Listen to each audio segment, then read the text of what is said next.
All right, being 7 o'clock, I call the meeting for June 12th, 2019 of the Lisle Library District to order. Roll call, please. Marjorie Bartelli. Here? Thomas Duffy. Here. Thomas Hummel. Here. Karen Larson. Here. Jenny Norton. Here. Liz Sullivan. Here. Emily Swistek, absent.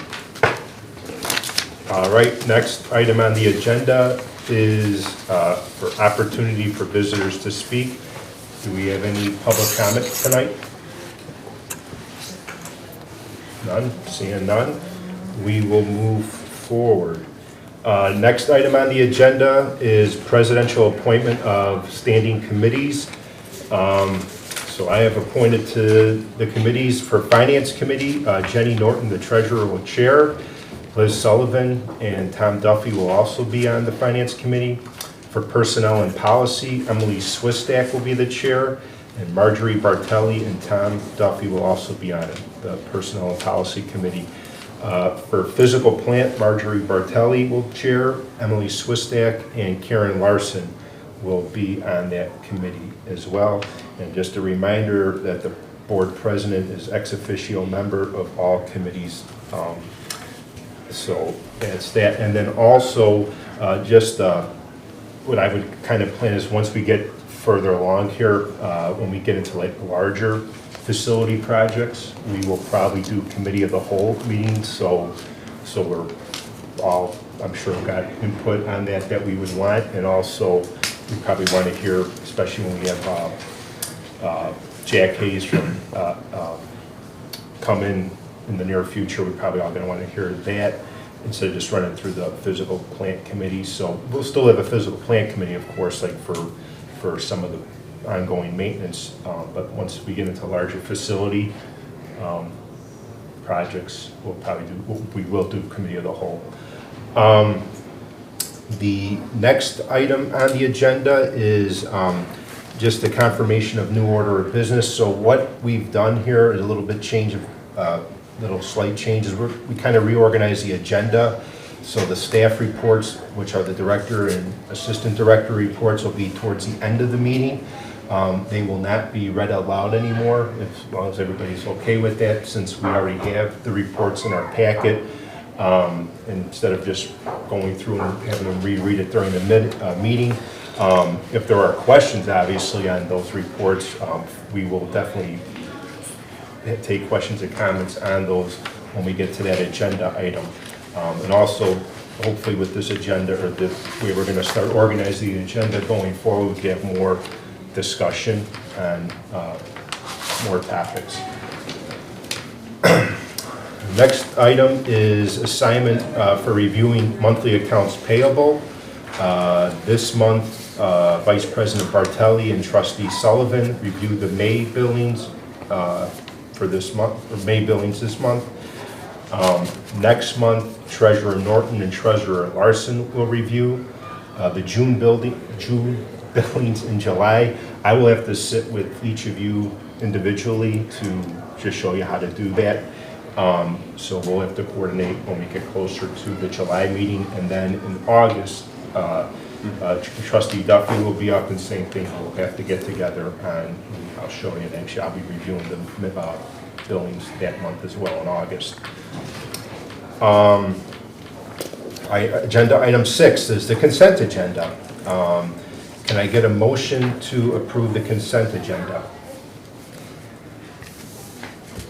I will make a motion to approve the consent agenda.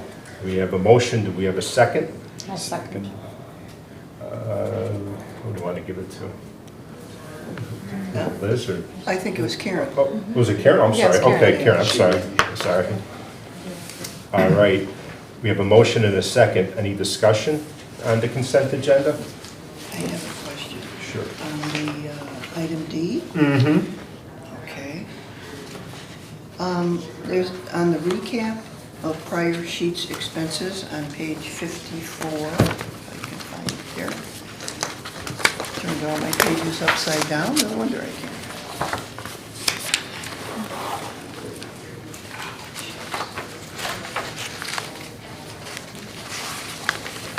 All right. This page? Yes, I had, but I made some notes. We have, no, that's not it. Sorry. Page 54. Yeah. 54. I'm letting Ginger Page know. 54, I'm sorry, Ginger.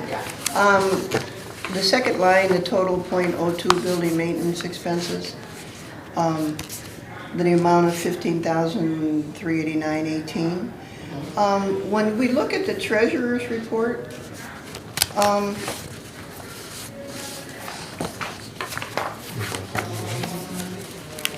What is page 11? page 11, It doesn't tie. well, not for me, it doesn't, so I'm just asking, why is it the amount of 15,000? That's just for the month, correct? Correct. Okay. So the recap is for the bills that are paid in June, In June. so, and It'll be May, actually, right? no, it's actually the bills that are being paid tomorrow. Or, Okay. that we're actually sending out that's being approved today, so it's the bills that are all in this part here. Okay. Okay. So, and the May, on page 11 that you're talking about. Right. For the treasurer's report, these are the transactions that happened during the month of May. So they were the bills from the prior month, Prior month. Okay. so that's why they don't count. All right. Thank you. So the 15,000 is from like June 1st through the 10th, pretty much, or the 11th, or is it just a timing issue? No, it's how we do it, Okay. all the time. But, Okay. so if you take the ending page,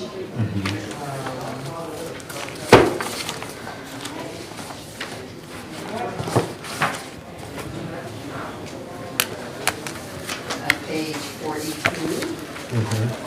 so if you add the two lines at the end that start with 30, that will be the .02 fund. You add those, and then there's some there's a couple transactions from the bills that we paid during the middle of the month and the end of the month. Okay. And we added to that. All right. Any other questions, comments on the consent agenda? All right, take a roll call. Thomas Duffy, Yes. Karen Larson, Yes. Jenny Norton, Aye. Liz Sullivan, Aye. Marjorie Martelli. Aye. All right, motion passes. All right, the next item on the agenda is committee reports. First one is finance. I know we haven't had a meeting. I don't think there's a committee meeting planned. Not quite yet. No, not quite yet. Okay, that's fine. Next, committee report is personnel policy. The chair is not here. I know there's not a meeting, but I know that there's a lot of issues to tackle or topics. We have to some tackle. policies Yeah. that we'd like to take a look at so that when she's available, we'll try and schedule something as soon as possible. Okay, the next one is physical plant. Well, you mentioned earlier about committee of the whole meetings. Mhm. So in reading Tatiana's report at best regarding the meetings with Jack Hayes, when will we address, I mean, it was extensive about the difficulties with the sewer project and the different options. So will we address that in a committee of the whole Yeah, meeting, or should we do that in the physical? When we plan? get to long-range planning, we'll discuss Okay, it, and then, I mean, you guys might still have a physical plant meeting at some point too, Okay. if not for that, for other issues. Would you say, or should we wait until that part of the meeting? Will Jack meet with the board? Oh, yeah. Oh, okay. So, all right, so nothing as of now, but probably something Yes. sooner rather than later. Is there, Do you have an idea of when you would like all these committees to meet, like a timetable?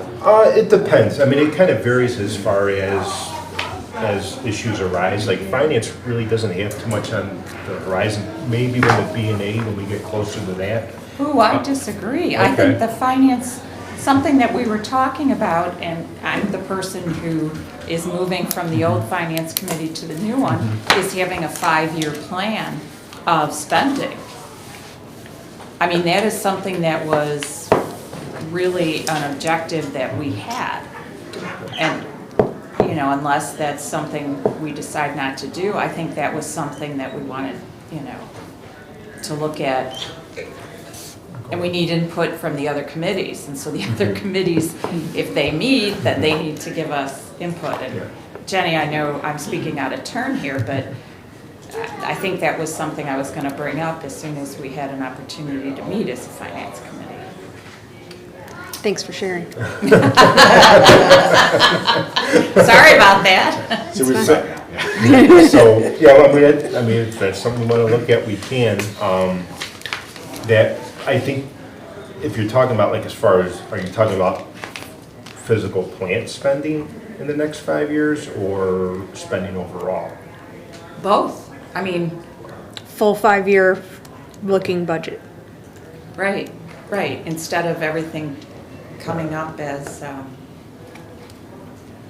right, well, we'll see. I mean, I think probably the physical plant stuff would probably, like the special reserve spending and what have you, that might be something we could kind of do, look at maybe in multi-year, but we'll see.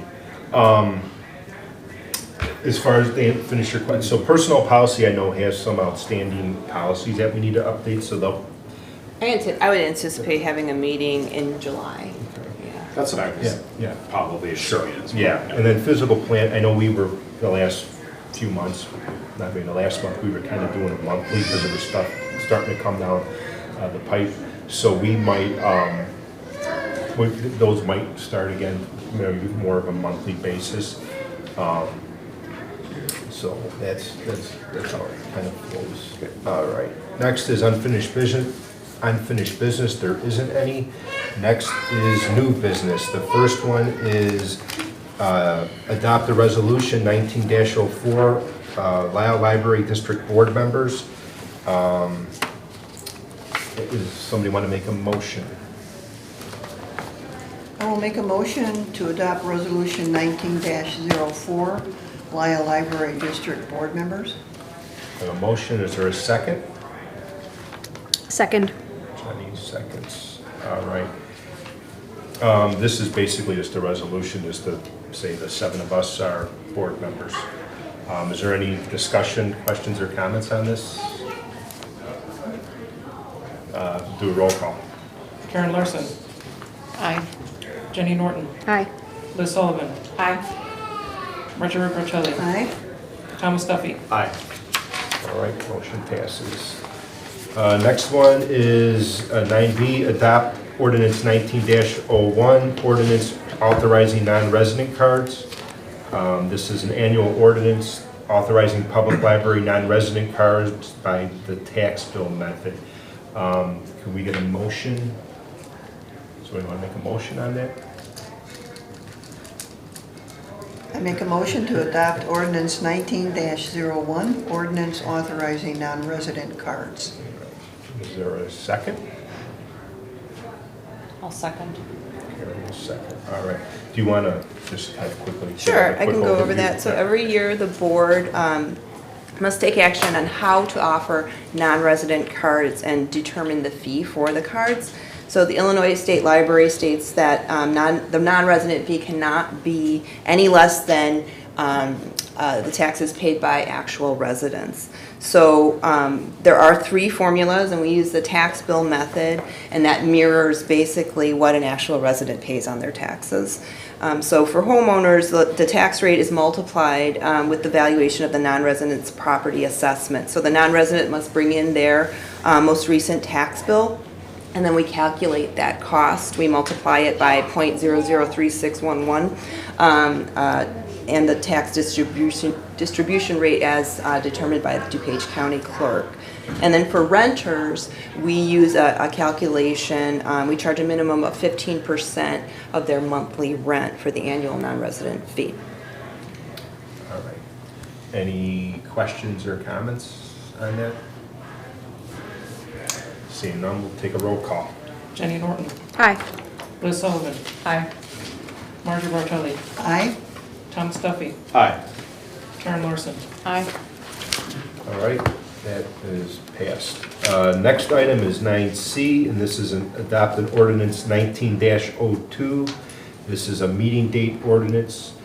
This is basically to set our regular board meetings for the upcoming year.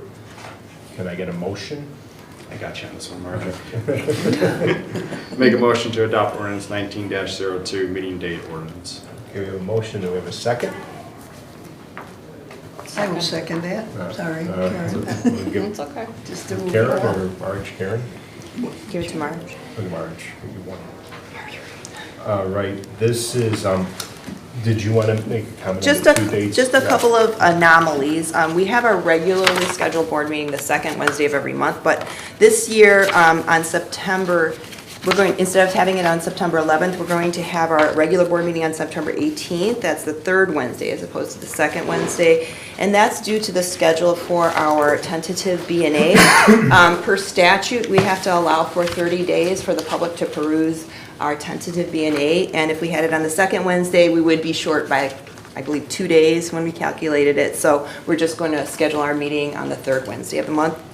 And then for the January meeting, we're going to meet on the 15th, and that's due to the holiday schedule. It's Christmas, it's New Year's, and so staff has to have a few more days to pull together all the financials and connect with the vendors and such so we can properly prepare the board packet. So those are the 2 dates that are a little bit different from our regularly second Wednesday scheduled meeting. That. All right, Do you do anything different with the newsletter or anything else to call out that it's not the standard second Wednesday of the month? In every newsletter, we post the meeting dates, so yes. any other questions or comments on this topic? Roll call, please. Liz Sullivan, Aye. Marjorie Bartelli, Aye. Thomas Duffy, Aye. Karen Larson, Aye. Jenny Norton. Aye. All right, motion passes. Next item on the agenda, 9D, is just a discussion on long-range planning for the facility, and I will turn it over to the director. Okay, so the president and I talked about putting this agenda item on because there's been a lot of conversation about the facility for the past 6 years, well, at least since 2012. And there have been numerous committee discussions, there have been reports created, and then presentations that refer to our facility and our campus over the past few years. And so those discussions and reports have identified some deficiencies in the building, some opportunities for improvement, and also forecasting of some innovations that other libraries have provided their residents. And so I also want to mention that there has been some turnover since 2012. So we've had 3 directors, I being one of them, in the past 6 years since about 2014. And our board has also changed. So there have been a number of factors that have halted or hindered some major capital improvements in the building. So that's kind of why we've been in a limbo stage. But hopefully now we can dig in and make some decisions moving forward. And so for our newest trustees, I've provided them with some background. I've provided some reports and kind of summaries of discussions that have happened since about 2012, and all of these documents are available in the online board packets. They're all public documents. Most recently, in October of 2018, I posed a question to the Strategic Plan Committee of the Whole about the village's downtown master plan. And I mentioned at that meeting that both the library, at the time, the library and the village were visioning their strategic plans, and we were in the middle, I think, of ours in terms of completing it. And I mentioned that both the library and the village are looking at options for development or improvements. So, and that the library should plan long range for these things and not make Band-Aid fixes for what we see that are deficiencies here. I asked the committee if, or should a mixed-use development opportunity materialize, if the committee would be open to the idea of the library being stationed in the downtown. And I stipulated that, of course, it would have to be financially feasible, it would have to serve the community, benefit our patrons, as well as provide some organizational efficiencies. And at the time, the committee members all agreed that they would be open to exploring that downtown option. It would be appropriate to explore it. On the flip side, the other option is to remain in our current footprint, in our current location, and explore ways to improve our facility and property to match our strategic plan. So our strategic plan lays out a number of opportunities, and one of those sections really focuses on the facility. So just for everybody's knowledge, the library sits on approximately 3 acres of land, acres that are utilized in terms of our building as well as our parking lot and some green area. And then we also own 2 properties adjacent to the library and parking lots, and those are about 1 acre apiece. So where do we go from here in this conversation? I'm just kind of laying it out there. The physical plant committee had that same question, like where do we go from here? So we, and they also wanted to know what it would cost for us to maintain our current footprint, maintain our building, say for the next 10 years. What's it going to cost for the roof and for the foundation or updates to the carpeting and those kind of things. So we hired FQC. FQC is a construction and management company to conduct a facility assessment, and like I mentioned, they're going to evaluate the entire building and look at our properties. They're going to look at all our mechanical equipment, our electrical setup, our plumbing, all of that, and then determine what it will cost to maintain its current configuration. FQC will also assist us in our stormwater issues. We have some problem areas on our campus, and in my director's report, it outlines some of those determinations. And FQC will also have a comprehensive report towards the end of this month, and I anticipate us having a special meeting or a committee of the whole meeting to have that presentation. I talked to Jack on the phone, and he talked about a possible meeting on the 26th of June. That's a Wednesday, but we'll see. We have to confirm that, and I'll send an email to everybody. But so this is the opportunity to talk about general thoughts about staying in our current location, being open to the possibility of a downtown or otherwise. I do know that the village is talking about developing a task force. I've heard that term. The mayor mentioned that at the last board meeting, I think, 2 board meetings ago. I imagine that the library would be invited to participate. I'm not sure, I can't confirm that, but I think that's something that's being discussed. So I'll leave it to you to engage. So I guess anybody have any comments, discussion on what you feel or what you just heard or what you feel? Yeah, I'll take a stab at it. Sure. I'm open. I'm generally open to just about anything that any board member or the director proposes, especially things that are significant because they require a lot of research and discussion. It sounds like that's the path we're taking. And I almost can't think of another more significant decision that a board member could make during their term than to determine the long range trajectory of the facility. So I am open to it. I think I come into it with a little bit of skepticism about abandoning the existing footprint because that seems like a really significant outlay. But as long as we are weighing the pros and the cons and evaluating the comparative costs to all viable options, I think it's worth exploring. I think to me, it's about also the process by which we go through this. I think this data from the consultant is really important. Because I think that's kind of the missing piece for us to understand the cost that we face with just if we were to maintain exactly what this space is. And as long as I would like to see kind of, I know one of the issues we face with the downtown option is timing as well. some of this may come back from the consultant and say, you only have a couple of years before you have to make a major money decision on the building. And then that may force us in some manner, depending on where we have to go. But I think as long as we follow a clear process by which, when we get the data, how we're gonna look at it, what we need to kind of go through our process of decision-making, I'm comfortable with that. I'm with Jenny on this. I'm comfortable with any idea. I want to see everything on the table, and let's kind of vet them, and then be transparent about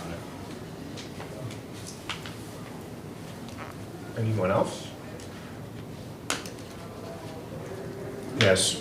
No. So, yeah, I kind of just agreed with, I mean, I'm open to both. I think the downtown, I mean, I think that's, would be a positive thing.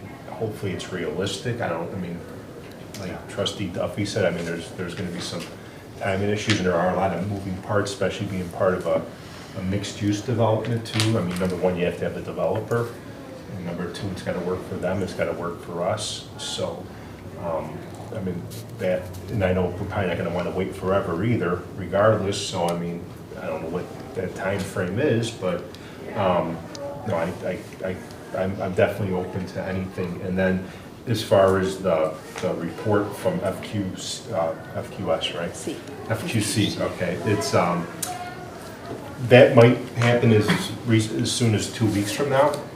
If not, maybe hopefully next July's board meeting a month from now. So we'll get at least that, you know, so he'll have the building, facility assessment, and also the stormwater, and it's kind of just all included. Okay. So, so I mean, we'll have some, maybe as soon as in 2 weeks. Will that topography report also be part of that? Because I know in your report, Tatiana, for this tonight, you talk a lot about just where this building sits. It's naturally sitting in an area that's causing some of the issues we're facing. And actually, there was a topographical study with the same consultant when he first came on board. Was that 3 years ago, 4 years ago? Was it with FQC or was it with another company? No, it was through him, I know that. Now, he might have outsourced it to somebody, but it went through him. We were looking for it. Yeah. I think it says 20, on the map it says 2013 from McClure Engineering. Okay. Yeah. So we're still looking into that. When did we hire Jeff? Was it, I remember we went through a process. Was it that way back in 2013? I thought it was like at least a year or two. It's not that long ago. Well, I didn't remember that out of the gate. It was a while ago. Okay. And So- I'm not sure what that topographic study back then Yeah. really dug into, but when he visited us last, he brought a civil engineer and he was mentioning the topographic, the whole area, the environmental area, and he recommended having an extensive study on it if we were going to stay in this current location and want to remedy everything, so we're not band-aiding or doing temporary fixes to some of our problems. He would recommend having a full-on environmental study of the land. I don't know if what they did in 2013 would assist us, but we're actively trying to find that report and connect with McClure. I think that was the name of the engineering firm. Okay. You haven't confirmed June 26th with Ted, right? We on the phone, Yeah. penciled it Penciled in. in. Could we all take a look at our calendars? Yeah, I was going to see say, if we're open on that date? it may not happen, but it would June 26th, 2 weeks from tonight, work for people. I don't know if we need to get a final answer tonight, but.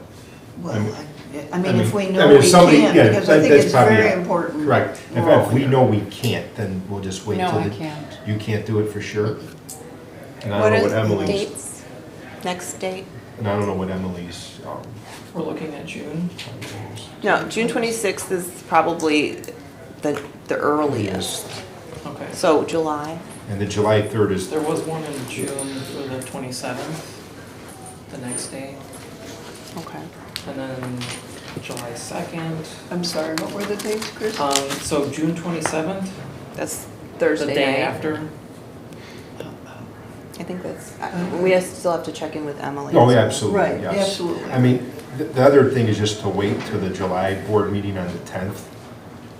Would that be a better, That might be an extended meeting. that's the only thing, depending how with the statistics data discussion, those, would you rather have a separate meeting? Separate meeting? Okay. Yes. So the June 27th, that Thursday work for anybody, or everybody, I should say? I'm open both those days. What's the next date? Good. July 2nd, which is a Tuesday. Too close to, I mean, Too close to the holiday. Yeah, too close or to that, yeah. traveling, Vacation. yeah. I don't know if I'd like that week, either the 26th or 26th is a no-go, 27th, So no 26th? I would say no to the 26th, because, and I don't know what Carol, Emily. okay. Yeah, I can't. 27 should be okay. Do we want to pencil in the 27th? Did that Cannot work? make the 27th. You can't make the 27th, okay. Go fish. May I make a comment? Or Sure, go ahead. Do I have? No, you got the floor. I think it's important that we all be here. Sure. And I think it's important we do it before the July board meeting. That's just my comment. There's something, you guys want to have 2 meetings on the week of the 8th, which are regular meetings the 10th, or? I know, I mean, are you guys? I'm not against weekends if that's an accessible option. You guys want to do a weekend? I don't know, I mean, I know we, I'm just I mean, I. open to it. Can I ask that question from our discussion? Is it gonna just be his findings, or is he also taking like any of the other stuff that we've done for this and kind It's of? his, I Just his, imagine though. it's going to be an hour, and maybe his presentation is 40 minutes, and depending on questions, it could be an hour and a half meeting. Do we know, like, the July agenda, what it looks like? Like, is it a loaded agenda typically, like, for, like, It would be Regulatory very stuff? similar to this so it's, probably. so we might be able to do, That's fine. you want to just go with the 10th, or do you want to, you can't make the 27th? Do you guys want to just shoot, we could do a committee of the whole at 6 o'clock, like an hour before the regular board meeting. I mean, that would I guess we could start the regular If board meeting everybody late. can be here at that Can time. everybody make 6 o'clock on the 10th? Yes, I can. Yes. Should be able to. You could do it. Liz? I could, but then I'd rather push off the board meeting to start at 7:30, because I don't want to cut Yeah, well, short. we can start the board meeting late, can't we? We don't have to cut it off right at 7, do we? That's fine. But So- then, I mean, if we're going to start the If- board meeting at 7:30, we have to notice it as starting at 7:30. If you want to give more space, could we all start at 5:30 to get that extra half hour on the earlier Can side? you can't do 5:30. So you just want to do 6, and then can we move the regular board meeting to 7:30? Yeah, I mean, we notice Okay. it 40 hours Does ahead that sound anyway. like a plan? 6 o'clock on July 10th? And then 7:30, we'll start the regular board meeting? Does that sound good? All right, let's do that then. May I ask a question? Absolutely. Pertaining to trustee Duffy's remark about Jack and, will it just be his findings? Is that what you asked? Was Jack involved with the Bizu sewer people at all? No. You know, that issue? But he looked at it though, didn't he? He Yeah. reviewed reviewed the it. work that was Okay, done, then but I he was think not that's- part of the project. No, I understand it wasn't part of the project, but he's familiar with Oh, the yeah. issues and he's read their report. Yeah, he had provided, I mean, he is, at our physical plant meetings, he had reviewed the video even. Okay. Right. I think we should let him know that he should include the work that was previously done. I mean, as a consultant, we should instruct him as to what we expect to be included. And, I mean, it's very easy for him to say, oh yeah, I looked at it, but I think we need to make our expectations known to him, that we expect him to have included any conclusions that he makes after he studies that work. So you're saying, like, for example, like for the roof. So if he says your roof is going to need repair in 10 years or 5 years, I mean, you're saying you should have went back to see when we replaced the roof the last time, or? No.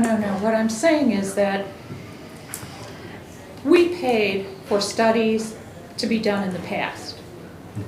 And he should take all of that information and include it in his recommendation as if he had done those studies himself.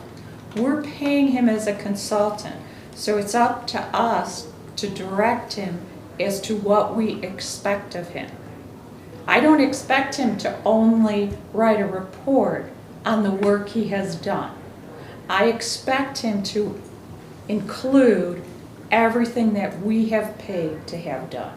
Like, are you talking like the space study that was done in what, 2016 was it? 20? Not so much the space study, but anything that was done in the past about the physical plan. Go ahead. But was he wasn't necessarily involved in that past work, was he? No. So, I mean, I understand what you're saying, I don't disagree, but some of those studies are fairly old. And was Jack involved? I don't know what we're talking about. I I mean, I don't know what's The only one I talking could think of is Okay. like the space study, which was what, 2016 Right. or 15, 16? And so he wasn't involved in that. Well, there was a And that- facility, wasn't it 2017? There was a recent one, and then there was one from 2013. It was huge. It was a whole facilities. I've got it. You made a nice copy for me when I first came on the board. It had to be the And space I study. don't remember Jack's name anywhere. Yeah, he was- I yeah. guess this isn't the Yeah, form to. and he's not looking at any, like what a space study suggestion was. He's just looking at the current facility as Okay. is, and then. Maybe I'll take Trustee Sullivan and kind of twist it a little bit. I think we're on kind of thinking the same thing, which is his presentation just limited to the findings that he had?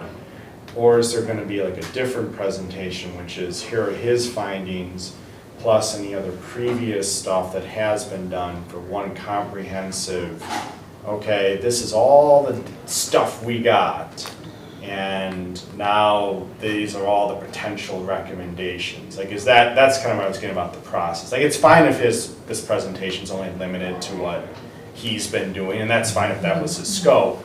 But I guess then, since we're talking about the long-range planning, is how then, if that is his presentation, how are we gonna take that nugget of information and what are we gonna do with it? So we provided Jack with any documentation we could of past blueprints, past work that's been done. We've given him invoices for HVAC works that's been done in the past. So he has an understanding of, I don't know how many years back we went in terms of providing him information. He asked for 3 years. What have we done in the past 3 years, major projects?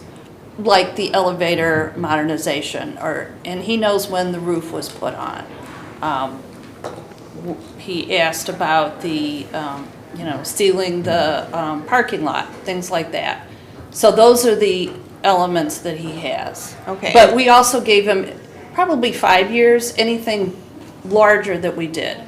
Yes, so he's got some background. He's also very familiar with us because he was kind of he was hired, I don't know the exact details of what work he did at one time, but he has that information as well. He's familiar with our property, so he will present his findings. He's going to project out, I believe, 10 years and determine costs for a replacement schedule for us. And he's also going to comment on our stormwater issue. Trustee Barclay. May I ask, is he familiar at all with the year that the library decided to reverse the parking lots? I'm not sure. Because I that would think seems so. to be, constituents that I know, that seems to be somewhat of an issue. I'm Well, just asking, and not I don't, that we he can has ask to. him, we can Okay. ask him for sure, and I think, this discussion, agenda item, when we were talking about long-range planning for the facility, you can talk about Okay. what you've heard from constituents or your Great. feelings about it. I think that's why we're here to talk about it. Okay, thank you. Could we have a copy sent to us of what, what's in his contract so that we're careful? I want to make sure that I understand what direction was given to him about what's included in his scope of work and what's not. Sure.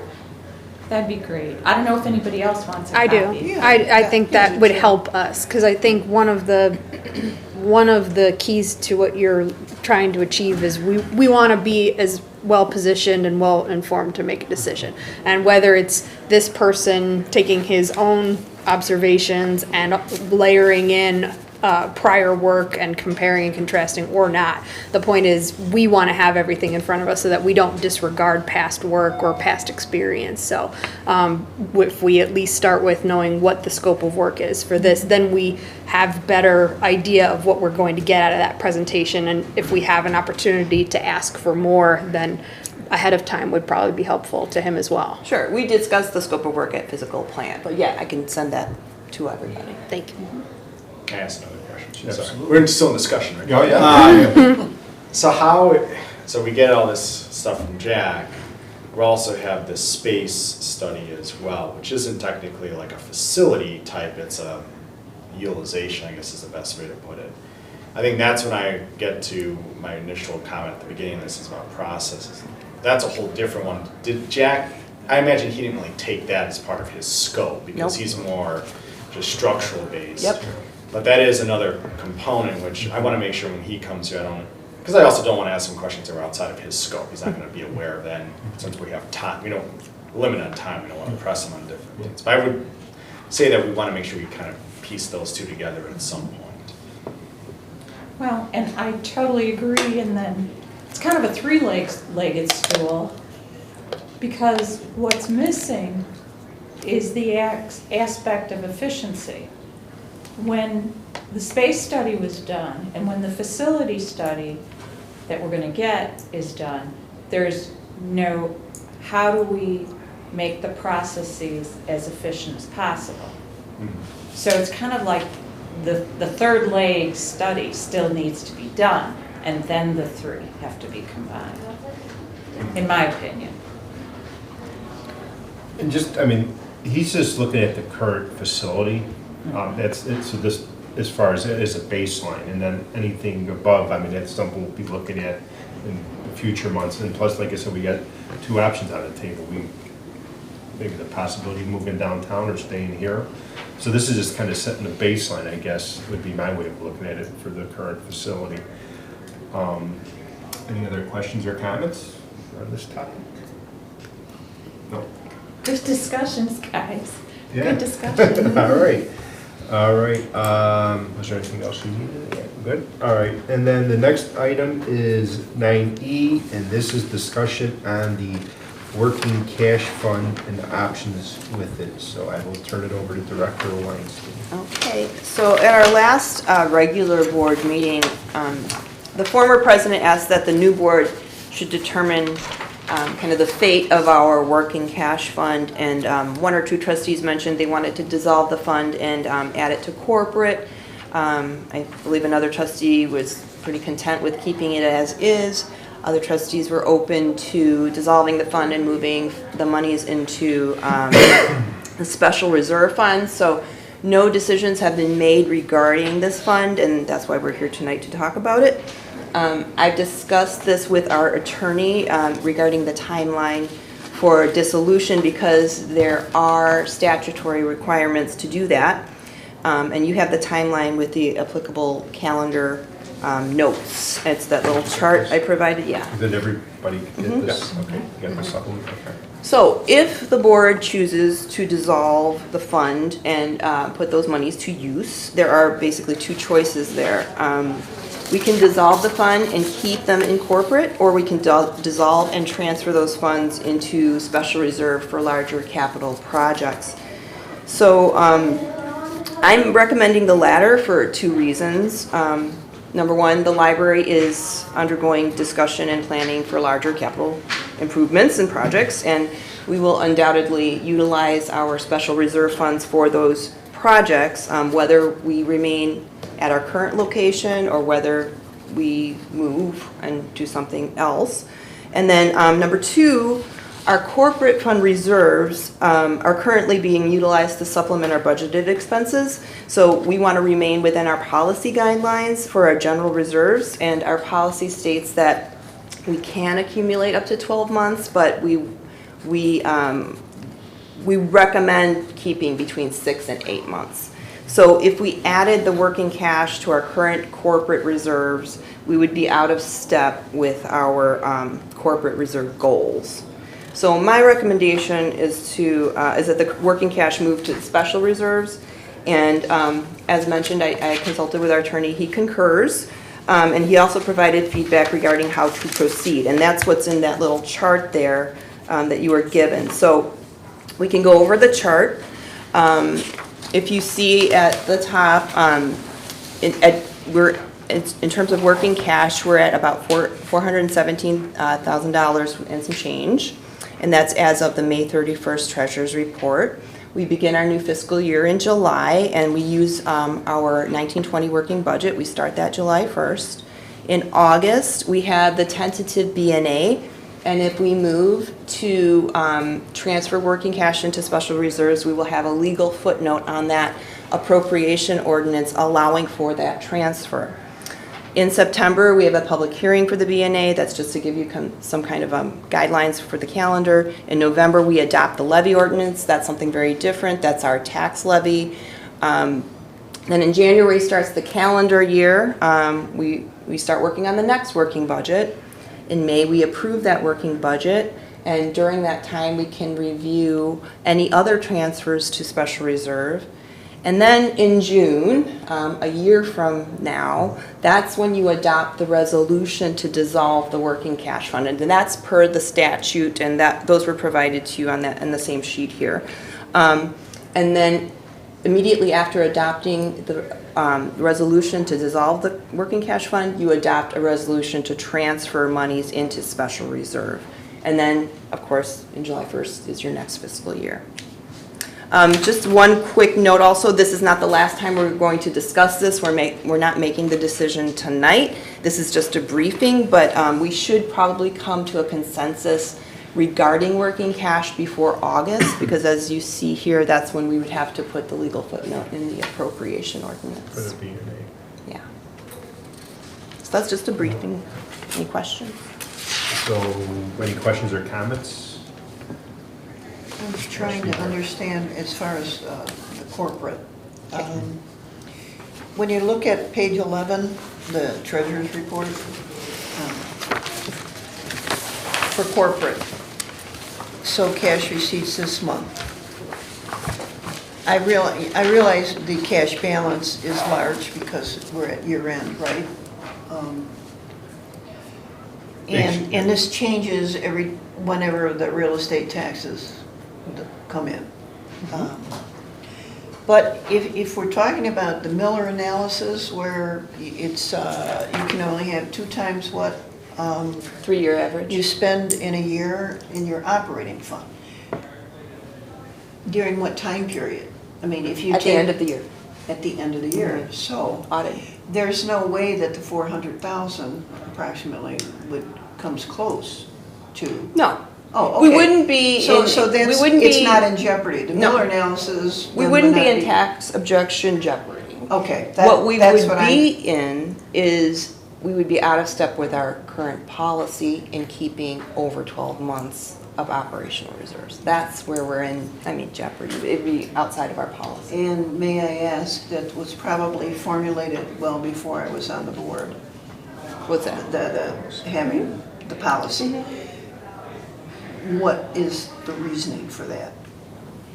Like not having more than 12 months? In your operational reserves, it's just not best practice. Okay. Most libraries- I'm not an accounting person, so I'm just trying to understand. Most libraries, that's why the board at the time determined 6 to 8 months was reasonable. Some libraries only keep 3 months of operational reserves. So we looked at a number of what other libraries do, and as actually in our trustee orientation last night, the attorney mentioned, it's up to the board to determine how much is reasonable to keep in operational reserves. And we can't have like 0 in there at the beginning of the fiscal year. So having a reasonable amount, he's seen our policies, he thinks 6 to 8 months is reasonable. Okay, Right now, we have more than that. okay, thank you. And we're drawing it down to that 6 to 8 months through this next coming budget. We're trying. Trying. Yeah, that's our goal. If we decide that, I don't know, we do move this 400,000 into special reserves. Let's say, I don't know, something comes up and we have to pay it out of corporate because it doesn't meet the criteria for a special reserve. Is there some special circumstances under which we can move money from special reserve to corporate if we needed to? Well, I'm going to answer you in a little backwards way. If we have ample money in our corporate, if we needed to expend more money than we budgeted, and that's the beauty of the appropriations ordinance. The appropriations gives you that flexibility should something arise mid-year in a line that isn't special reserve dedicated to expend those funds. So we have a corporate fund, we also have a corporate reserve, and if we budget only so much, we should appropriate the ability to spend. The appropriation just allows us to spend funds we have.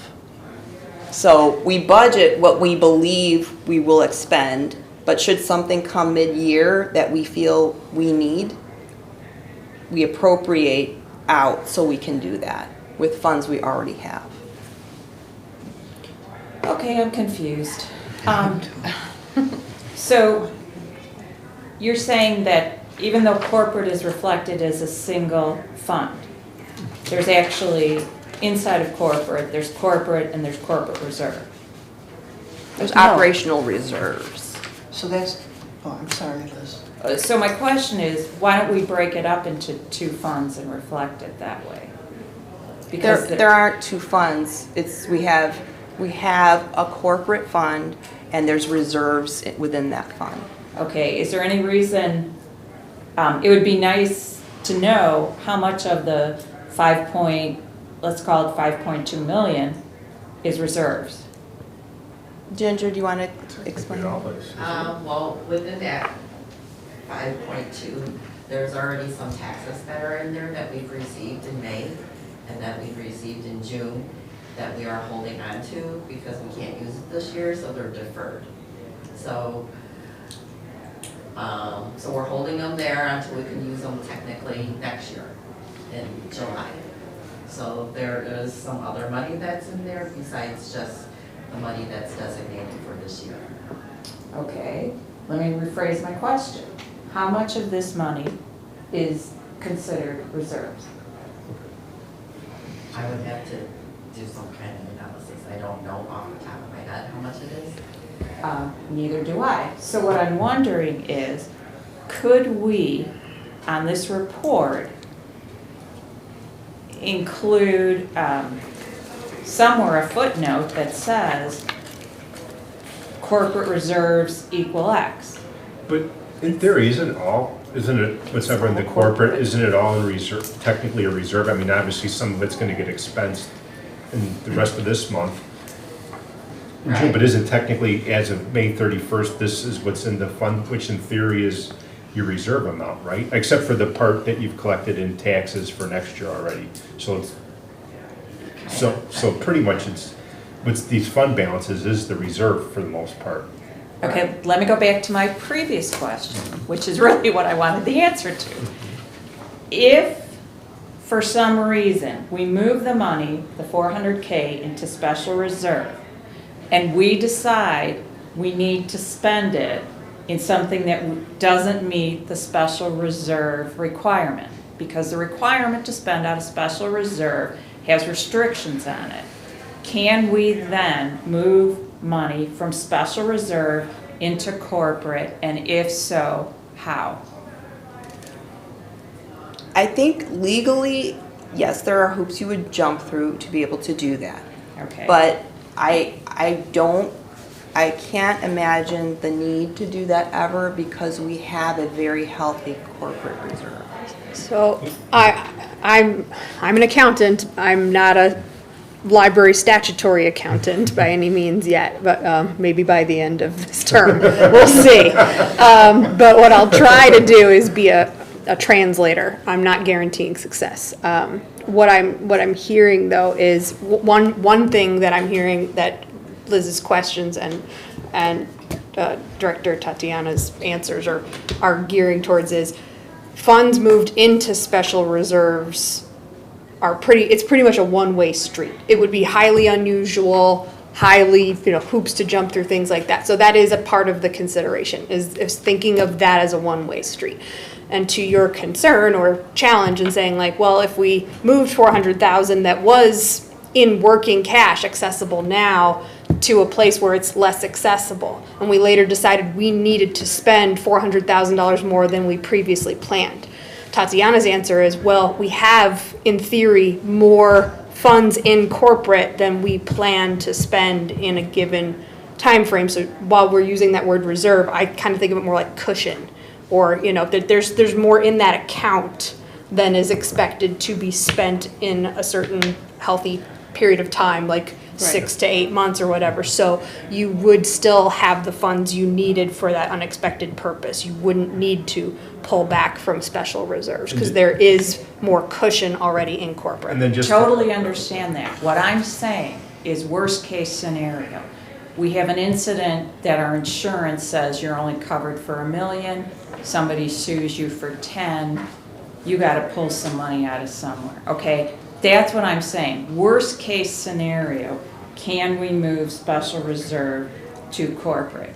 I think the answer is yes. You have to go through terrible hoops. You don't want to do There's it. restrictions. It's painful. It's irregular. But the one thing I was gonna say though is we wouldn't be, correct me if I'm wrong, we wouldn't move this $400,000 until the very end of the fiscal year. So we would have literally the whole fiscal year. So I mean, if something were to happen in March of 2020, we haven't moved the money into special reserves yet. So if we needed to, we could just move it to corporate fund on June 30th and stop there if we needed to.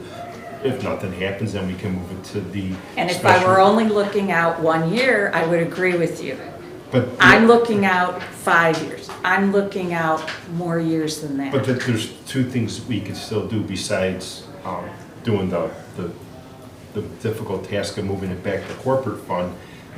I mean, we also would have then enough money in special reserve that we wouldn't have, then we wouldn't be putting the $300,000 in it.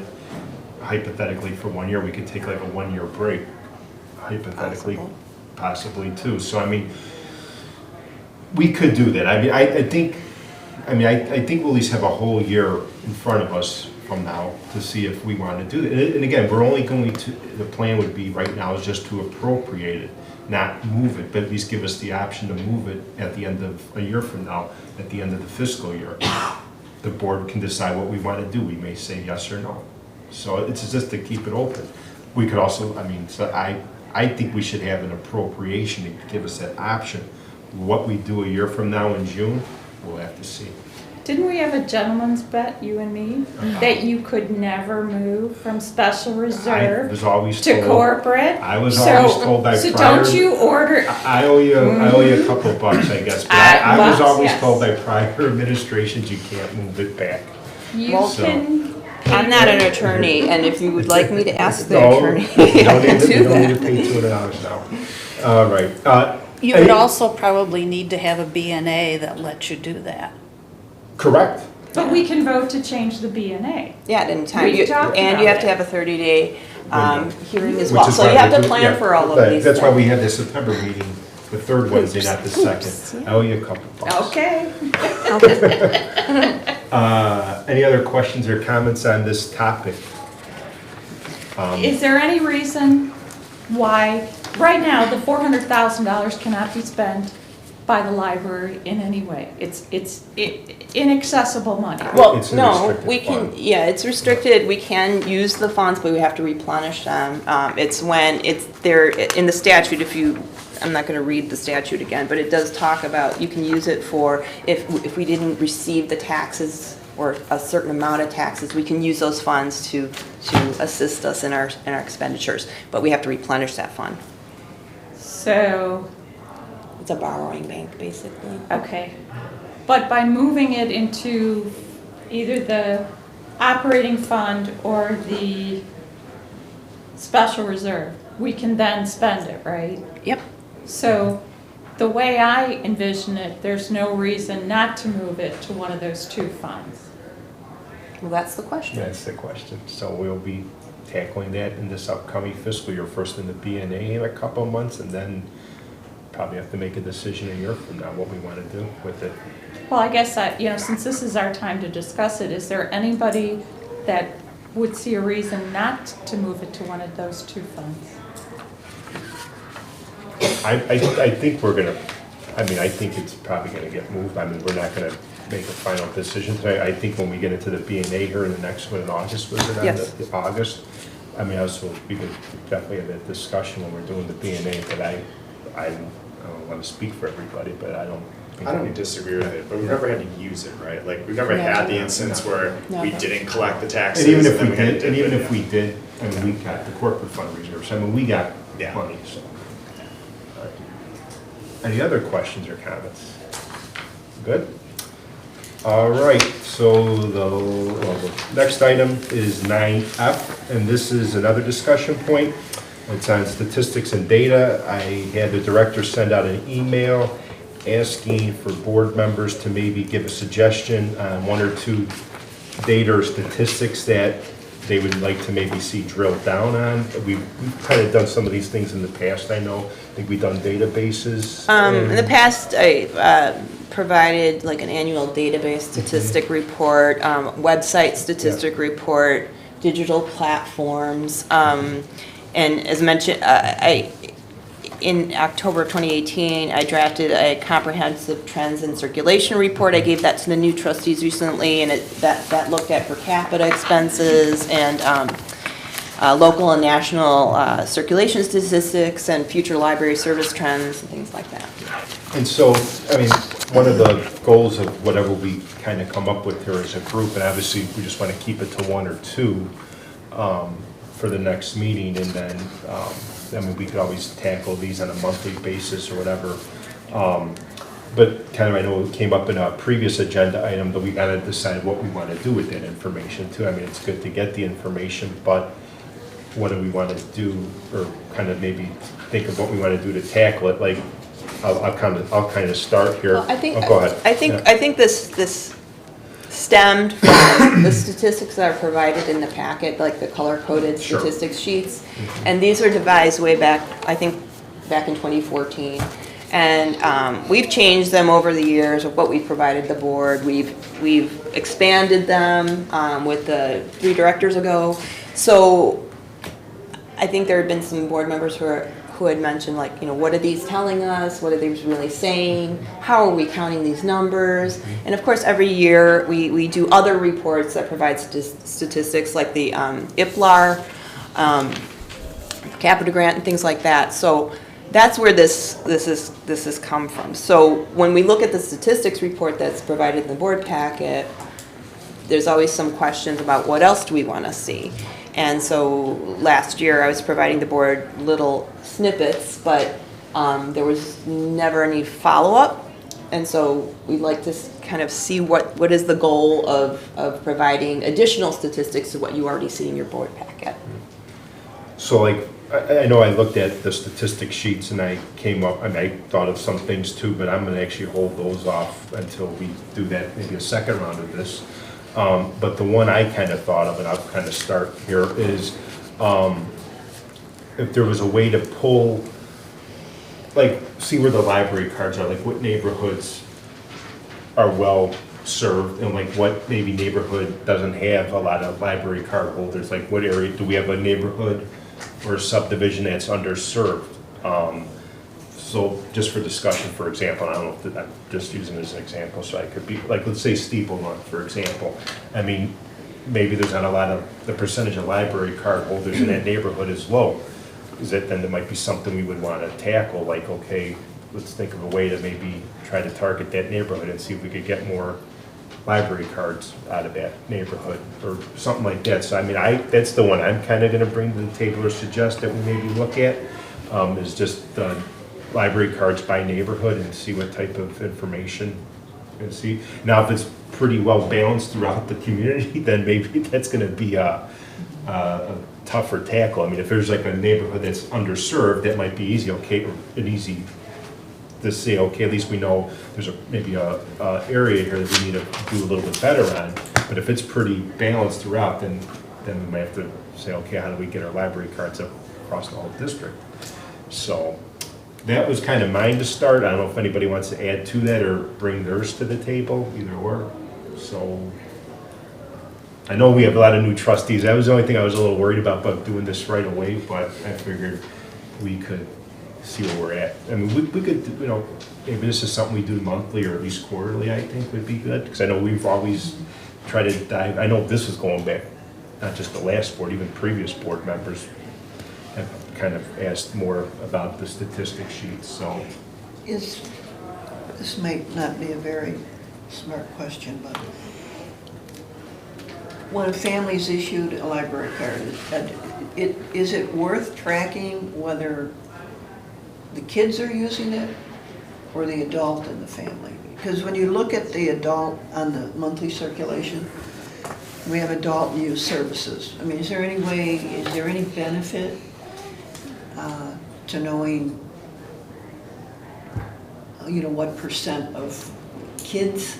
They don't have their own individual cards. Do children? Sure they do. They do. Yeah, they do. Oh, okay, so we already, But I mean, that's a good point to bring up because in regards to card holders, there are people who maybe head of household that have one card and they check out materials on one card right. for the entire household. Then there's families that have 5 or 6 cards because any child can have their own library card. Okay. So it's a good, cards themselves don't really determine Users. all users, I should say. So the statistics you see that are divided between youth and adult, those are material statistics. So those are the materials that are going out. Well, then maybe if I could fine tune, then maybe number of cards and also materials checked out by neighborhood, if that's possible. Because then you could at least see, okay, well, the materials are getting checked out, even though the library card, it might have a lot of family cards. Or a lot of household cards, whatever you want to call it. So I don't know. I mean, I like that.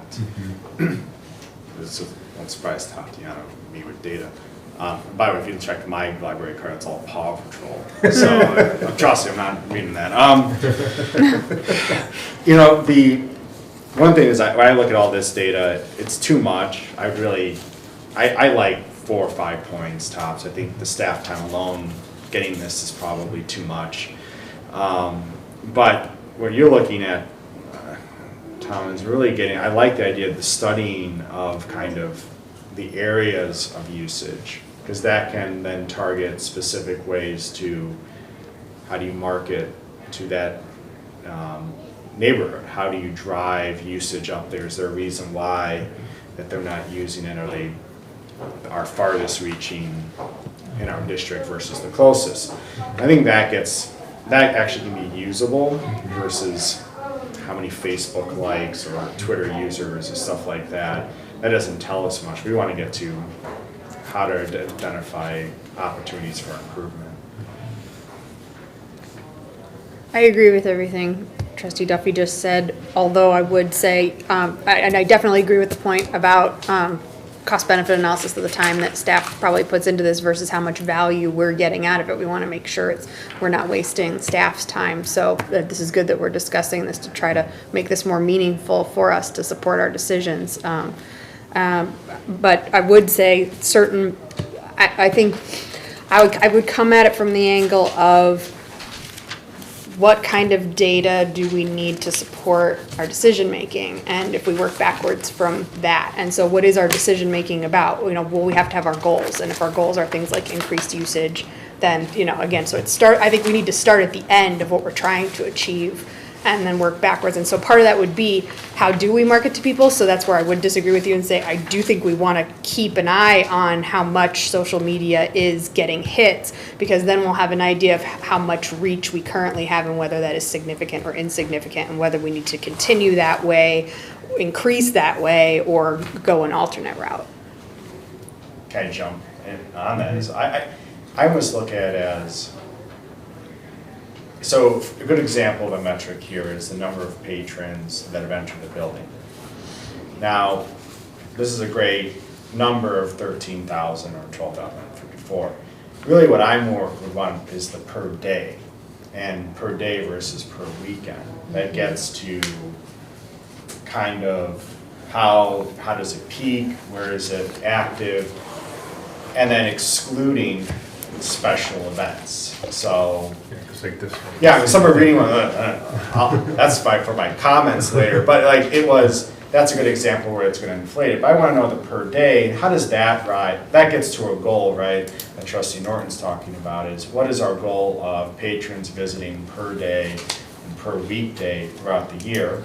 Marketing, your analysis, that all feeds into rising that. Because maybe library card usage is, you could put it in, I know there's librarians in the room, but an outdated way of measuring how a library is effective. Maybe it's about people, how many feet walk through the door, and that could be a way of getting to success. Well, that's a known among librarians, because libraries are very different from what they were 5-10 years ago, because a lot of people are using the space differently and using libraries differently. So it's a gathering space, it's a collaborative space, it's a study space, and if they're not happening to check out materials, they're still using our resources, our librarians, our physical space. But they need a library card though to like use databases, even if they're off-site, correct? Offsite, yes. Yeah. Interior, no. Okay. And I'm sure it's very secular too. You know, like you're gonna probably see a spike in the summer while the kids are off and, or they're home, or they're doing more reading versus maybe January, February, or March where, you know, it's colder and they're not apt to come out. Kind of seeing that graphed a little bit, give us an idea of the seasonality Right. and what happens, and then if you overlay that, and if you had something dip for some weird month, you can detect that trend if something is happening, both positive and negative. It's a little more granular, so, you know, but it's a way of looking at that. Is that easier to get that per, like a per day patron count? We like can. that? And going back months, not just 1 month? Well, just a couple of things, we can do that. Okay. We have implemented a new people counter, so that the data might be a little skewed. Any counting device is gonna be a little, take it with a grain of salt. Yeah. But yeah, we can do that. Somebody goes to their car 3 times, Yeah. does that count as 3? Okay, I just, I'm just gonna keep walking. So that's not a bad one to have the, like the per day, Evening, weekend, yeah, all that. season. Because then what that also could do is, you know, what that could also tie in is if, you know, if somebody's on the task force for the downtown, or a developer comes in, I mean, that might be good. I know that was one of the kind of quick talking points we've discussed, is how many people come into the library a day on average. On average. That would help drive traffic to downtown. So if we actually could get that type of data, and if you could go, you know, almost many months, I don't know how easy it's to We do, would have to look into it. or even if you keep doing that ongoing, if it's not that difficult, that wouldn't be bad to have, because especially if it's a good news type of thing, then that might help sell, you know, the library to moving downtown, if that's the route we go. So, I may ask a question for staff, would it be feasible to get 2, like this one, the per day patrons, and then also kind of something, the one I kind of discussed to start with, like some, which we could fine tune here in a second, or? More just- than likely. Okay. Now, did anybody else have any other suggestions to look at before? I had, Oh, you got another one? We Okay. should hit everybody. Yeah, let's finish the trustee document. just another, one more to put in the sandlot versus directly, is maybe per attendees per program, but maybe looking at both youth and non-youth, but again excluding larger programs, so that we have an idea of. Or special Or events. special events, just kind of getting to the core of the program. It's great that we listed the number of attendees for the total of the programs, but if you have one that had a lot and then maybe a couple that didn't have any, just kind of getting to that number. We do a lot of programming. Yeah. And in our counts, and I know that this is fluctuated from year to year, and how the department heads are counting their programs. And the way we've been counting has changed. And we talk about this in our department head meetings, like what constitutes a program? Okay, is having a one-on-one session with a librarian for 30 minutes, is that a program, or is that a reference transaction that's an extended reference transaction? So we have those kind of talks. And is touring the building with your whole family a program? And when they come to register for a library card, and then you meet staff and you get shown how to use equipment, yeah, that's kind of a program. You're working with a whole family, and you're testing out equipment and showing them how to use the facility. Sure. Is having 4 or 5 people. We announced that we have a demonstration at the connection desk that's going to show patrons how to use or download an app to your device, and we have 5 or 6 people at the connection desk, and we've got staff that have planned that program. Is that a program? So that's why you see a big shift in some of the staff facilitated programs from this year to last year, because we've made that determination that if we're engaging a group of people or a family, and we're planning for that program, we're planning time, we have handouts, we've determined that is indeed a program. So the way we've counted programs has changed. So I just wanted to inform and let you and know that.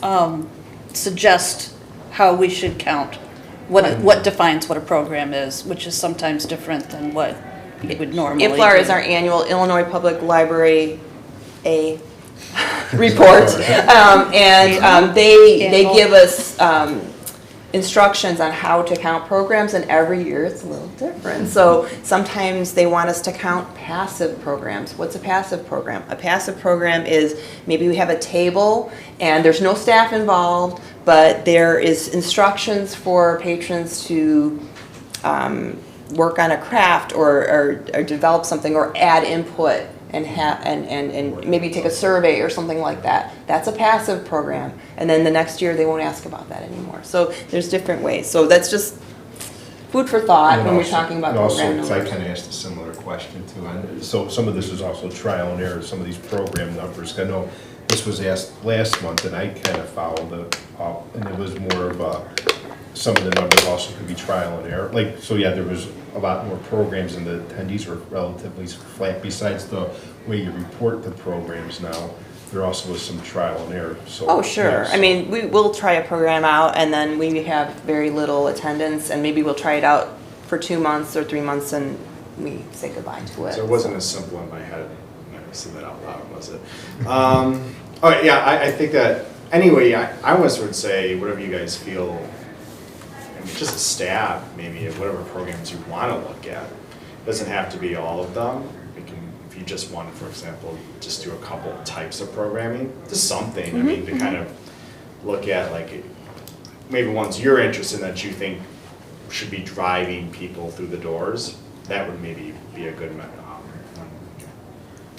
I like the types and just seeing, and I don't know how far, I mean, like I said, we do a lot of programs and a lot of different types of programs, but showing little like vignettes of types might be an interesting dive if we want to explore that one. For the existing stats, are the comparative periods rolling 12 months each, or is the prior year 12 months and the current year to date just the, so how do you? It's rolling. Okay. Yeah. Okay. It's fiscal year. Yeah. Right, but what I- year-to-date is fiscal year, but it's rolling. But it's month apples to to apples. Yes. It's the same number of months represented in the prior period versus the current period. Yes. Good. Trustee Larson, did you have Trustee Sullivan? Well, I'm kind of looking at page 62, which is the first page of the circulation report, I think. We know the first line all show decreasing numbers, and then when we look at the digital media, most of them are showing increasing numbers. And so I'm wondering, I guess I have a comment first is, does that mean necessarily that our spending on those first lines should be decreasing in those areas because we're seeing that those areas are going down? You know, that's the adult print, youth services non-print, and youth services print. Should we be spending less than we were the prior year? And then should we be spending more in the digital media because those are they're growing year over year? And then do we have a handle on the growth digital media areas of what types of reports are even offered? Because I don't want to ask for reports if they're not even offered by those services. What are you looking for? Well, I'd like to look for things like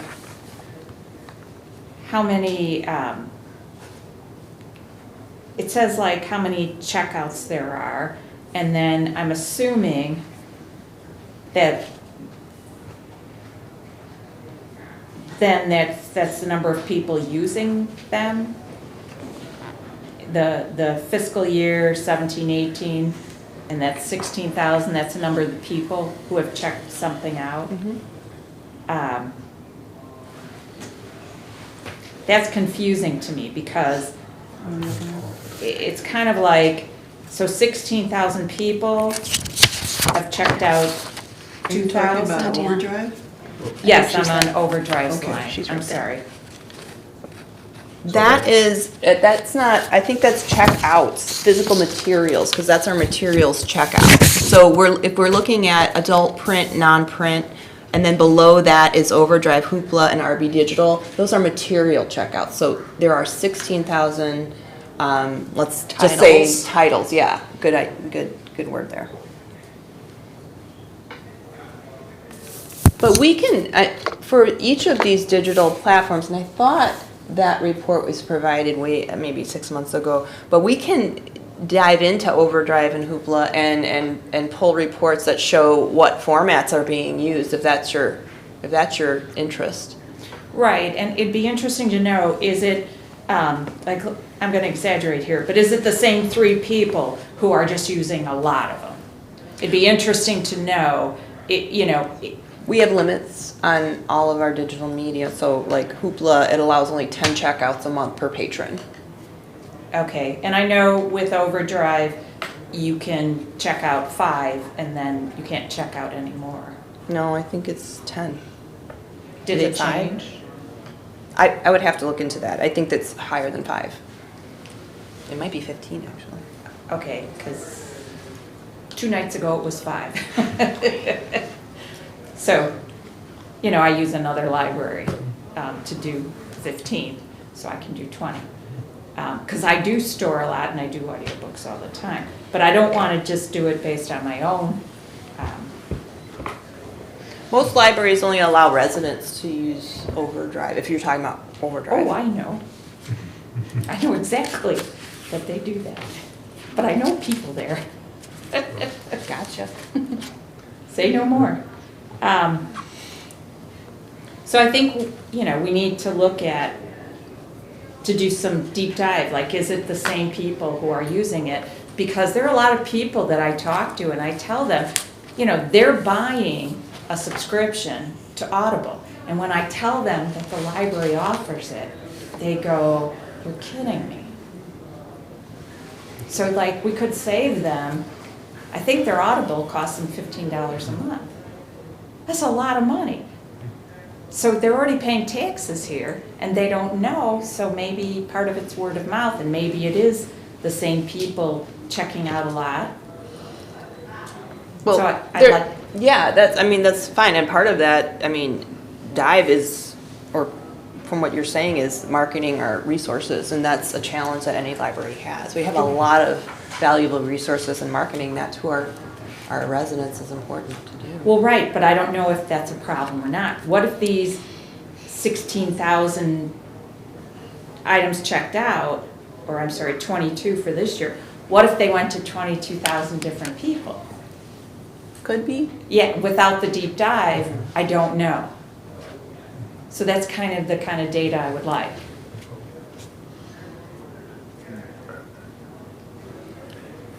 Trustee Morton? What are you looking for? No, I mean, if you have anything to add, or you have something else, or you can pass? Pacing myself. Okay, all right. So we had a lot of suggestions. I probably think it's best if we keep it to no more than 2 for next meeting, especially since we'll have the special, hopefully we'll have the special board meeting earlier. So which 2? I do like the patron per day count, because that shouldn't be too difficult, you're thinking to get? Okay. We'll do what we gotta can do.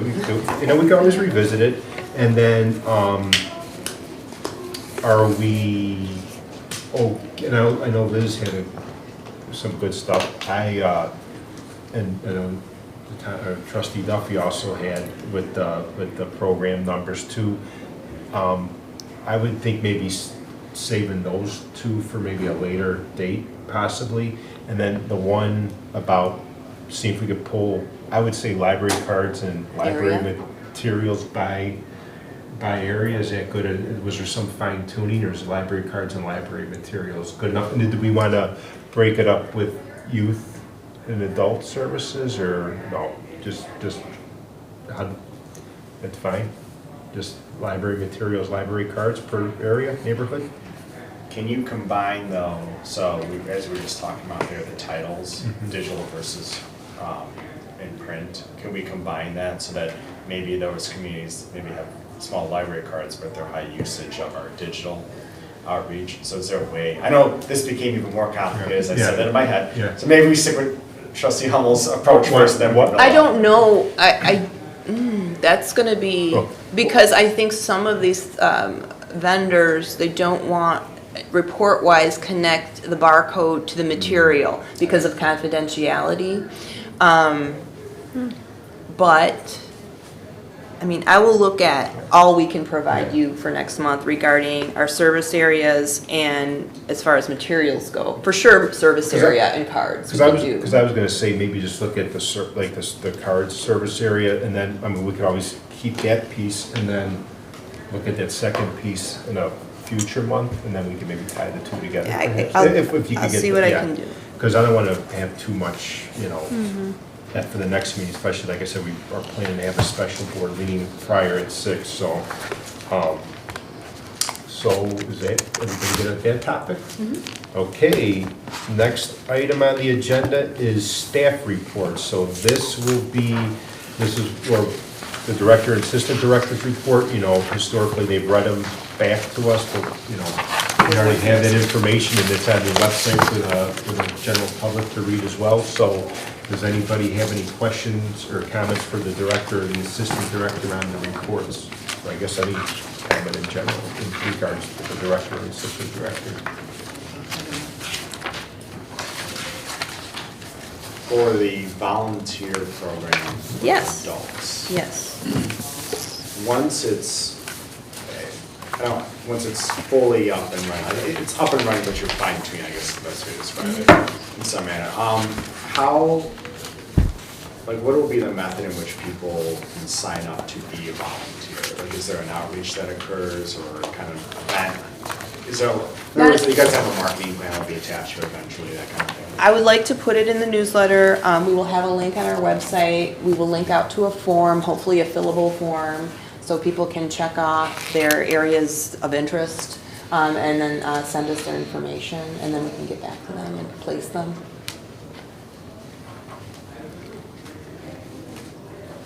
Anyone else with a question or comment? Yes, hopefully easy. In your report about forthcoming ventures, you Yes. mentioned the upcoming new app, Yes. and I wondered if you would give some of the highlights of the improvements or enhancements that are appearing in the new app versus the prior version? Well, it's similar to the prior version. The enhancement we're hoping for is streamlining access to databases and access to your account much easier than the current non-marketed app provides. And we just purchased an easy proxy server, so our IT manager is working very hard. That will also, purchasing the easy proxy server will also enhance our website. So all of the databases, whether you're accessing via the website or via the app on the phone, it should be an easier, like one click you're in once you verify your barcode. So that's the biggest highlight. And am I missing something else? Efficiency, the staff won't have to upload data like we're doing now. Right, so right now, in terms of the catalog, so if you're searching items on the catalog with the current app, we have to upload data, so there's a lag in between. If we had received materials, let's say we received like 300 books today and they were all cataloged, there would be like a day lapse or 2-day lapse before the general public knew we had these materials. And right now it's going to be, it's immediate. As soon as it's cataloged, it's linked It's synced to the app. app. Yeah. Okay. Bonus question? Yeah. Thanks. What are the ways in which you're promoting the app? We will have it on the front page of our website. We will put it through the newsletter. We'll put it all over our social media. We want everyone to download this to their device. So. The connection desk, we plan to have And we have the TVs in the building. We'll have it for those who come in the building, and we've got staff. It'll be word of mouth for sure too. Signage. So you have like little mini workshops like at the connection? Oh, we do that now. Yeah, for any downloadable, whether it's downloading an app or searching our databases on your devices, we do that. And following up on that, are you going to maybe test drive the app with some potential users? Because I know now it's staff that's giving input to the app development. So do you foresee getting user input? We can do that, and actually the app is pretty flexible, so if we'd like to change something after a couple of months of use and we see that it's a little clunky or it's not navigating well, we have real good contact. I mean, the contact between the developer and staff here is pretty instant as opposed to our current app vendor. So we should be able to change anything we'd like to change. If we hear any negative comments or if there's some enhancements, we can do that. It's just, it's a little unusual to be rolling out an app for users for the phone and the users not be testing it before it rolls out, because you're having staff test it and they're not really the primary people who are going to be using it. Well, it's an ongoing maintenance, or you could ongoing upgrade, I guess. No, it's an ongoing, you want to change, you pay for it. It's like calling the lawyer. The staff could do it, right? Staff is going to do it? Or maybe Make I'm the wrong. changes? Maybe they show. No, we can recommend changes. It won't be an additional cost to enhance. I mean, to enhance and add a service, yes, but to change some of the navigation or change some of the ways people are using the app is part of the agreement. Can I make a recommendation? I do agree with Trustee Sullivan on this level, which is theoretically you're going to be fine when you deploy it, right? Testing it. But if you do deploy an app and there is a significant issue, it's not the technology that you can get that fixed easily. It's the poor deployment and the bad branding and reputation that app can get that can kill usage over time. So that's why you want to get some type of front-end user, even if at your reference desk you got someone coming in for an app, have them just test that app there for 5 seconds to have them go through it. It's better to be safe than sorry, because if you do run into a significant issue those 2 months while you're fixing it, when you're going to spend an extra 6 months trying to recoup all that time and that hurt to that prestige of that app. First impressions. It is. It's a first impression, and so many apps have crash and burn due to not doing front-end user. Well, we're not the first library using this company. Oh, I know. Naperville uses it, it's St. Charles, there's a lot of experience going on there. And we're tapping those libraries for information too. Oh, yeah. You know, Just a what we little could bit. do is, we would be testing it, I mean, it's in the very, we're probably halfway through the development process right now. We could soft launch it to the trustees. You know, before we really put it in our newsletter, so we can let us know. Be careful what you dangle, we bite. Any other questions or comments for the director or assistant director? All right, and then moving on, the last item on the agenda is opportunity for trustee comments. You have 5 minutes. We'll just go alphabetically this first time. Trustee Bartoli, Vice President Bartoli. Okay. Well, I wanted to comment on the Gallery 777 opening on June 8th.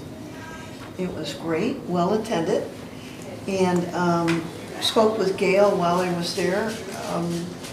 There were a lot of art teachers there, and they were very eager, very complimentary about the space.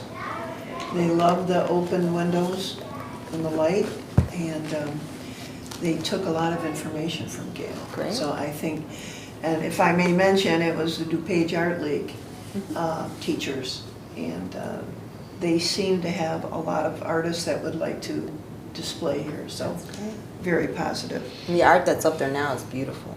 Yeah, well, I know Diana, and yeah, it is gorgeous, very nice. Good job. All right, thank you. Next one, Trustee Duffy. I know I haven't said much tonight, so it's all fine. So I have two quick things. Is one, I want to say thank you for weekend programming in the youth services after this summer, or at least piloting it. That's something I definitely wanted, because I've wanted to get my son in here more, and having on the weekend is very helpful. And I know that it's going to require work of youth services and putting in more time there. The other one is 750 patrons at an event. I tried to think of myself how many events in Lisle attract that kind of people outside of Eyes in the Skies. That is an unbelievable amount of attendance, and I think it shows the high level of engagement that the community has and the value that it puts in the library.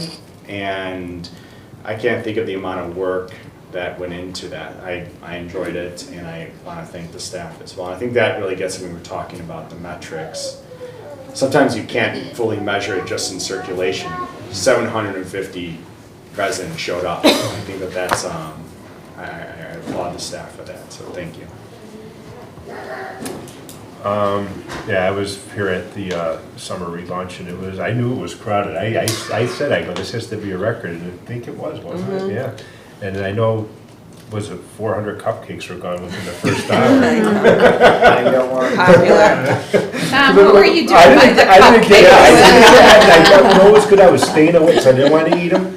And the next thing you know, we saw the truck driving by. We're like, already? Next one, Trustee Larson. I just wanted to thank Tatiana for taking the time and meeting with the lawyer and going over everything in the tour and meeting staff here. It was really informative. My pleasure. Trustee Norton. Ditto, Trustee Larson. Thanks for the warm welcome, current trustees as well, and the orientation. And everyone really, really working well together. All right. And then Trustee Sullivan. Yeah, just welcome aboard, everybody. All right, with that, then can we get a motion to adjourn? Make a motion to adjourn. A motion I second. and a second. Do we need a roll call? No. All in favor? Aye. Any opposed? Motion passes. We are adjourned at 8:39.